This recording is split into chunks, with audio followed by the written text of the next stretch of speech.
नमस्कार विद्यार्थियों, 10वीं की हिंदी विषय की ऑनलाइन कक्षा में आपका फिर से हार्दिक स्वागत है। हम तुलसीदास की रचना राम लक्ष्मण परशुराम संवाद का 5वां भाग अब कर रहे हैं और इससे पूर्व ये राजा जनक की सभा में राम के द्वारा शिव का धनुष तोड़े जाने के बाद में एक संवाद हो रहा है। परशुराम गुस्साए हुए हैं और लक्ष्मण उन पे लगातार व्यंग्यपूर्ण उक्तियां कस रहे हैं और इससे परशुराम की उत्तेजना, उनका क्रोध निरंतर बढ़ता ही बढ़ता जा रहा है।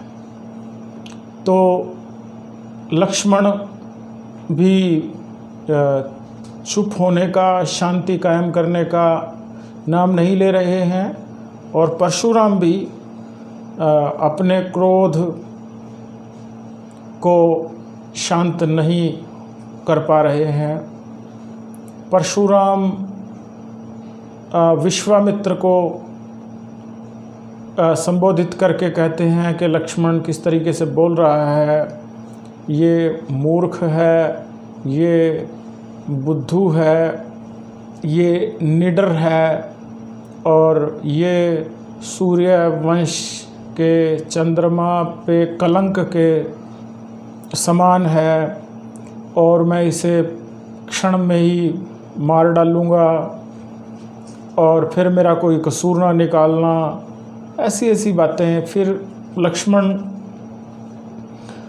इससे पहले वो उनके ब्राह्मण कुल में जन्म होने के कारण उन्हें कहते हैं कि तुम्हें तो कुठार और धनुष बाण लेने की ज़रूरत ही नहीं है, आपके तो कठोर वचन ही बहुत हथियारों का काम करते हैं। और वो कहते हैं कि आप अपने जो महिमा है लगातार अपने बोलते जा रहे हो, कभी अपने कुठार के बारे में, कभी बल शौर्य पराक्रम के बारे में, और तुम इस तरीके से बातें कर रहे हो, तुम धैर्यशाली हो, लेकिन गाली देते हुए शोभा नहीं देता। और सूरवीर जो होते हैं वो अपना जो शौर्य है, अपना बल पराक्रम है, उसको युद्ध क्षेत्र में आजमाते हैं, कहते नहीं फिरते। और जब सामने दुश्मन हो तो दुश्मन पे कार्रवाई करनी चाहिए कहने की बजाय। तो आगे जो 5वां भाग है उसमें क्या कुछ हो रहा है वो हम पढ़ रहे हैं और उसकी व्याख्यात्मक चर्चा आपके साथ लेकर के आ रहे हैं आपके लिए। तुम तो कालू हाँक जनु लावा, बार बार मोहि लागी बुलावा। ये बात लक्ष्मण कह रहे हैं कि आपने तो जैसे काल को हाँक लगा रहे हो आप, मृत्यु को, और मेरे लिए उसको बुला रहे हो। तुम तो कालू हाँक जनु लावा, जैसे ऐसा लग रहा है कि जैसे तुम काल तुम्हारे वश में और तुम उसको हाँक रहे हो मेरी तरफ, बार बार मोहि लागी बुलावा। और मेरी और काल की, मृत्यु की, जैसे तुम्हारा मौत पे बस चलता हो। सुनत लखन के वचन कठोरा, ये सारे वचन, कठोर वचन लक्ष्मण के सुन करके, सुनत लखन के वचन कठोरा, कठोर वचन सुन करके, परसु सुधारी धरेऊ कर घोरा। परसु सुधारी, परशुराम ने अपना फरसा परशु सुधार लिया, धरेऊ कर, और उसको हाथ में ले लिया, घोरा मतलब भयंकर रूप से, कठोर यूँ संभाल लिया। अब जनि देई दोषु मोहि लोगु, अब लोग मुझे दोष देंगे, अब मेरा कसूर निकालेंगे। अब जनि देई दोषु मोहि लोगु, क्यों?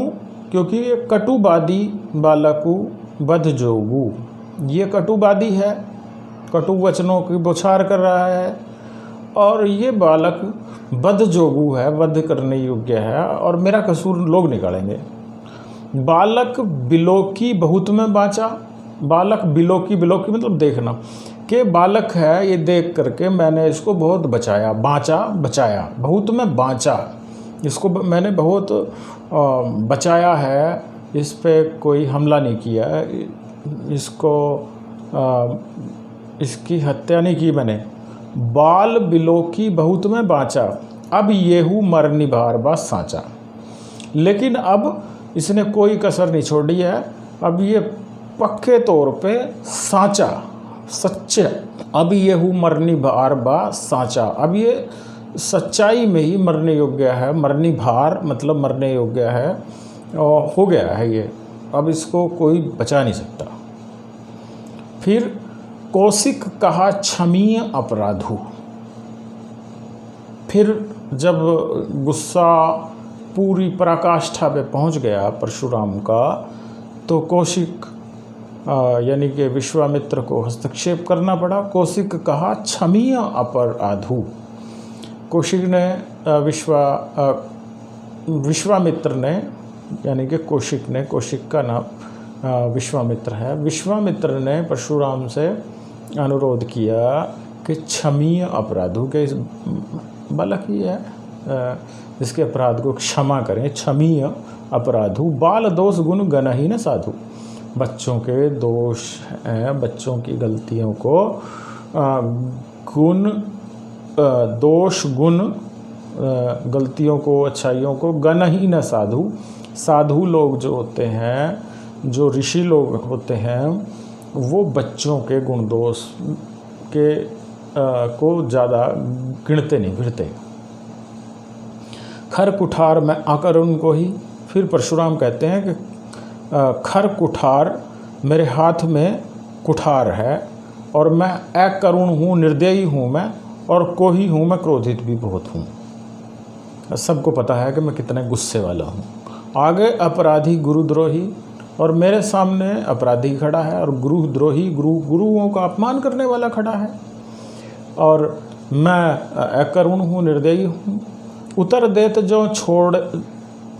देत छोड़ों बिनु मारे, और ये लगातार उत्तर दे रहा है, जबान चला रहा है। उत्तर देना मतलब जबान चलाना। उतर देत छोड़ों बिनु मारे, और यदि मैं इसको बिना मारे छोड़ देता हूँ तो ये केवल कौशिकशील तुम्हारे, ये विश्वामित्र जी तुम्हारी सहनशीलता के कारण ही ऐसा है कि मैं तुम्हारी सहनशीलता के कारण इसको मैं बिना मारे छोड़ रहा हूँ।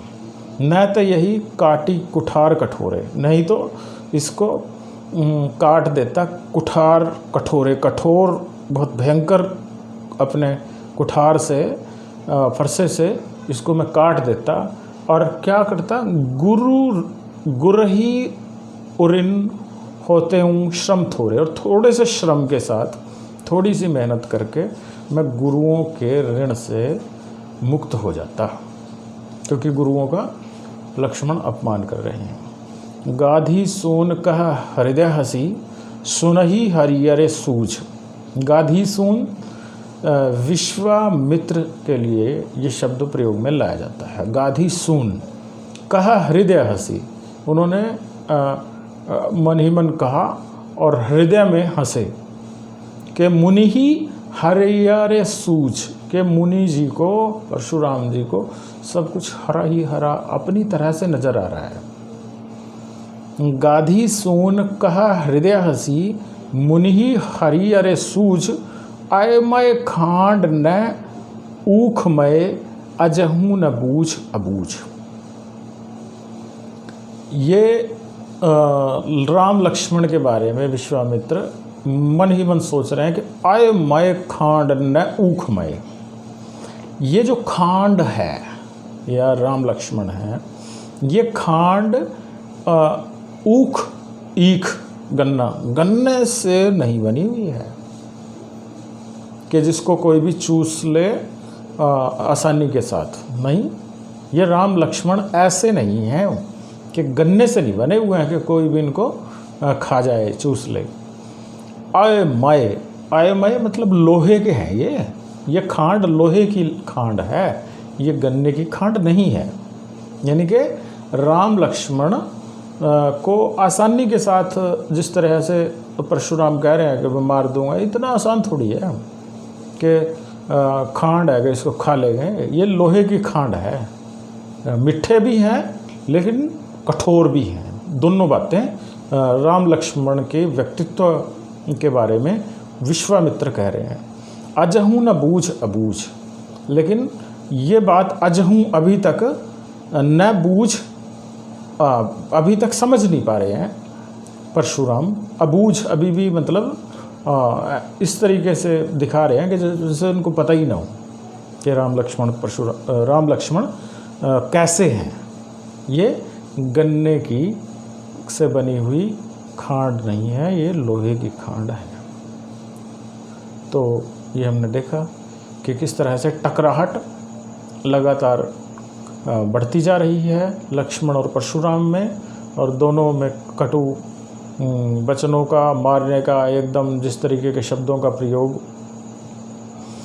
लक्ष्मण ने किया कि युद्ध क्षेत्र में कोई जो अपने वचनों के बाहर करता है वो कायर होता है।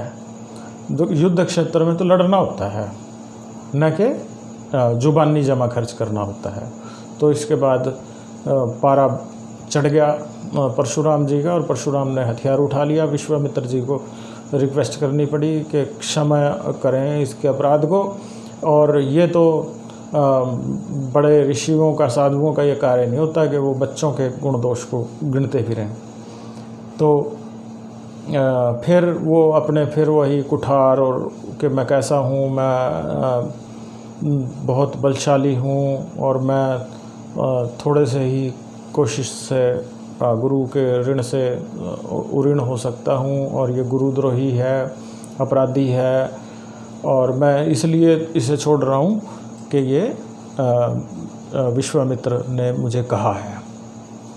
तो फिर जो विश्वामित्र राम लक्ष्मण के बारे में अपने हृदय में सोच रहे हैं कि किस तरीके से गलत आकलन कर रहे हैं परशुराम जी राम लक्ष्मण का, तो ये हमने पढ़ा। काव्य सौंदर्य की बात करें तो फिर अवधि के बारे में आप ज़रूर बताएंगे कि अवधि भाषा का प्रयोग है, साहित्यिक अवधि भाषा का प्रयोग है, शब्द चयन पात्रानुकूल है, प्रसंगानुकूल है, और शब्दों का, तत्सम शब्दों का इस्तेमाल किया गया है। और